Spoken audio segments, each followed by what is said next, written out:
ये प्रेम कथा बड़ौदा के सबसे पॉपुलर महाराजा सयाजीराव गायकवाड़ तृतीय की पत्नी महारानी चिमनाबाई से जुड़ी है। ये महाराजा वही हैं जिन्होंने स्कॉलरशिप देकर अंबेडकर को लंदन पढ़ने भेजा था। ये प्रेम कहानी केवल बड़ौदा ही नहीं बल्कि पूरे ब्रिटिश राज में सनसनी की तरह फैलती चली गई। महारानी को एक हैंडसम अंग्रेज अफसर से प्यार हो गया। वो बेरोक-टोक उनके महल में जाता था। बाद में जब ये बात फैलने लगी तो ब्रिटिश हुक्मरान नाराज हो गए। महाराजा खुद क्रुद्ध हुए। रानी के महल से निकलने पर पाबंदी लगा दी गई। दरअसल 20वीं सदी की शुरुआत में ही महाराजा सयाजीराव गायकवाड़ तृतीय की दूसरी पत्नी महारानी चिमनाबाई और ब्रिटिश अधिकारी मेजर हॉनिमैन के प्रेम संबंध की कहानी तब बड़ौदा ही नहीं पूरे भारत में सनसनी का विषय बनी थी। वह अंग्रेजी में धारा प्रवाह बोलती थीं, पियानो बजाती थीं, यूरोपीय अतिथियों से औपचारिक बातचीत करने में सहज थीं। वह अपने समय से बहुत आगे का सोचने वाली, आधुनिक विचारों वाली और सामाजिक रूप से सक्रिय रानी थीं। बड़ौदा राजघराने से जुड़े सामाजिक आयोजनों और क्लब बैठकों में उनकी मुलाकात मेजर एच हॉनिमैन से हुई। इसके बाद ही दोनों के बीच रोमांटिक रिश्तों की अफवाहें शुरू हो गईं। पहले जान लेते हैं महारानी चिमनाबाई कौन थीं। उनका जन्म 1872 में महाराष्ट्र के तंजावर के मराठा परिवार में हुआ। 1883 में जब उनकी शादी बड़ौदा राज्य के महाराजा सयाजीराव गायकवाड़ तृतीय से हुई तब वो 11 साल की थीं और सयाजीराव खुद 12 वर्ष के। सयाजीराव बड़ौदा के सबसे प्रगतिशील और आधुनिक शासकों में गिने जाते थे। उन्होंने शिक्षा, महिला अधिकारों और सामाजिक सुधारों पर खूब काम किया। ये वही महाराजा थे जिन्होंने डॉक्टर भीमराव अंबेडकर को हायर स्टडीज के लिए लंदन भेजा था। उनका जीवन किसी उपन्यास से कम नहीं था। एक साधारण मराठा परिवार की लड़की से भारत की सबसे प्रगतिशील महारानियों में एक बनने की कहानी, जिसमें शाही ठाठ, प्रेम, नाराजगी और संघर्ष सभी कुछ है। वह लंबी, उजले रंग की, बादामी आंखों वाली आकर्षक महिला थीं। यूरोपीय गाउन, कीमती मोती और हीरों के आभूषण पहनने के लिए प्रसिद्ध थीं। 1900 के दशक के शुरुआती वर्षों में बड़ौदा एक मॉडल प्रिंसली स्टेट माना जाता था। ब्रिटिश रेजिडेंट और उनके अधिकारी यहाँ नियमित आते जाते रहते थे। दरबार में यूरोपीय मेहमानों का स्वागत, घुड़दौड़, संगीत संध्या और भोज का सिलसिला चलता था। इन्हीं आयोजनों के दौरान महारानी चिमनाबाई की मुलाकात मेजर हॉनिमैन से हुई। हॉनिमैन ब्रिटिश सैन्य अधिकारी थे। कुछ समय के लिए बड़ौदा राज्य में नियुक्त किए गए थे। वह आकर्षक, पढ़े लिखे और सामाजिक आयोजनों में सक्रिय व्यक्ति माने जाते थे।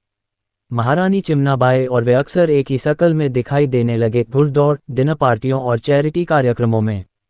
कहा जाता है कि रानी और मेजर हॉनिमैन के बीच रिश्ता 1905-1907 के बीच शुरू हुआ। महारानी चिमनाबाई दरबार की औपचारिकताओं और सयाजीराव की राजनीतिक व्यस्तताओं के बीच खुद को अकेला महसूस करती थीं। हॉनिमैन ने उन्हें अंग्रेजी पढ़ने और यूरोपीय संस्कृति को समझने में मदद की। यहीं से उनके बीच नज़दीकियां बढ़ीं। धीरे धीरे ये रिश्ता निजी स्तर तक पहुंच गया। कुछ ब्रिटिश अफसरों और दरबारियों ने देखा कि हॉनिमैन को अक्सर राजमहल के प्राइवेट विंग में प्रवेश की अनुमति मिलती थी। इससे राजदरबार में कानाफूसी शुरू हो गई। 1908-1909 के आसपास यह मामला सार्वजनिक हुआ। ब्रिटिश रेजिडेंसी में यह बात पहुंची कि महारानी का एक ब्रिटिश अधिकारी से अनुचित संबंध है। इतना सुनते ही ब्रिटिश हुक्मरानों के कान खड़े हो गए। ब्रिटिश प्रशासन ने हॉनिमैन को तुरंत बड़ौदा से हटा दिया।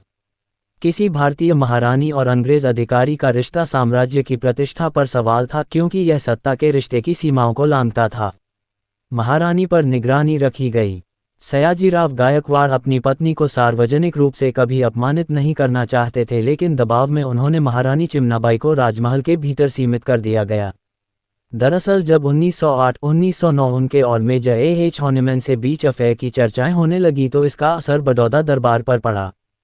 ब्रिटिश रेजिडेंट और कुछ दरबारियों के दबाव में महाराजा ने कार्रवाई करते हुए उन्हें औपचारिक रूप से महल से अलग कर दिया जाए। जब महारानी को सार्वजनिक जीवन से दूर रखने का फैसला हुआ तो उन्होंने अपमान महसूस किया। ऐसे में वह नाराज होकर बच्चों को लेकर लंदन चली गईं। राजा बुलाते रहे, नहीं लौटीं। 9 सालों तक वहां रहीं। 1920 के आसपास भारत लौटीं। कई रिपोर्ट के अनुसार महारानी 1911 या 1912 में अपने 2 बच्चों इंदुमती और छोटे पुत्र पुरुषोत्तमराव के साथ इंग्लैंड चली गईं। आधिकारिक तौर पर यही कहा गया कि महारानी अस्वस्थ हैं, इलाज कराने गई हैं। हकीकत में वह नाराज होकर गई थीं। वह लंदन के साउथ केंसिंगटन क्षेत्र में निजी बंगले में रहीं। महाराजा उन्हें आर्थिक व्यवस्था देते रहे। लंदन में महारानी ने बच्चों का दाखिला ब्रिटिश पब्लिक स्कूलों में दाखिल कराया। वह वहाँ भारतीय प्रवासियों और अंग्रेज बुद्धिजीवियों के बीच सुसंस्कृत भारतीय राजसी महिला के तौर पर जानी जाती थीं। ब्रिटिश प्रेस ने एक लेख में लिखा, बड़ौदा की महारानी लंदन समाज में गरिमा और संयम की प्रतीक बन चुकी हैं। कहा जाता है, वह हर रविवार बच्चों को हाइड पार्क ले जातीं और वहीं बैठकर बड़ौदा की याद में पत्र लिखा करतीं। लंदन में रहते हुए महारानी और महाराजा सयाजीराव के बीच पत्राचार जारी रहा, परंतु औपचारिक तौर पर ही। सयाजीराव ने कई बार अनुरोध किया कि वे भारत लौट आएं, पर महारानी का जवाब होता था, मुझे बड़ौदा के वैभव से ज्यादा अपने बच्चों की शिक्षा और मन की शांति चाहिए। खैर, जब वह लौटी तो महाराजा ने उनका सम्मान बहाल कर दिया। तब उन्होंने सामाजिक तौर कई बढ़िया काम किए।